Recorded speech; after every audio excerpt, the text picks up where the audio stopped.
কি আমার কিপটে বান্ধবীরা, কি নিত্য নতুন সবজি রান্না করে বরকে খুশি করবে, খুঁজে পাচ্ছ না? একটু বুদ্ধি খাটালেই তো হয়। আর কথা মতো একবার বানিয়ে ফেলো না। বাজারে যাওয়া দরকার নেই, দেখো আঁধলে কাঁদলে হয়ে আছে।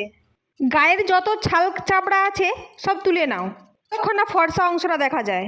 আচ্ছা, তোমাদের এই সবজিটির নাম কি বলে জানাও দেখিনি। আমাদের তো এখানে এর নাম সার্চ থেকে 20 মিনিট আধো আঁচে সিদ্ধ করে নিয়েছিলাম। 80% পর্যন্ত সিদ্ধ হওয়া, আর একটু তেলে ভালো করে ভেজে নিচ্ছিলাম। মশলা হিসাবে আদা পেঁয়াজ রসুন তো ছিলই, সাথে একটু টেস্টি করার জন্য পোস্ত বাটা দিয়েছিলাম। যেহেতু এটার নাম সার চিংড়ি, চিংড়ি তো নেই। দিন দিন মাছ মাংস কোথায় পাবেন বলুন? তারপর আবার পকেটের অবস্থা তো দেখতে হবে। তেল ছাড়া আসা পর ভালো করে কষিয়ে নিচ্ছিলাম। চিংড়ি না থাকলেও হবে, তাছাড়া সুরাটে খুব বৃষ্টি হচ্ছে, সে চিংড়ি পাওয়াই যাচ্ছে না। তোমরা যদি পারো একদম কুচো চিংড়ি হয় না, ওগুলো দিতে পারো, টেস্ট আরও জমে যাবে। তোমরা নিশ্চয়ই দেখে বুঝতে পারছো তরকারিটা আজ কেমন টেস্ট হবে। সত্যি 1 প্লেট ভাত খেয়ে নেবে। কিপটে জামাইদের এভাবেই খুশি করো, ওদেরকে কিছু আনতে বললেও রাগ, আবার নিত্য নতুন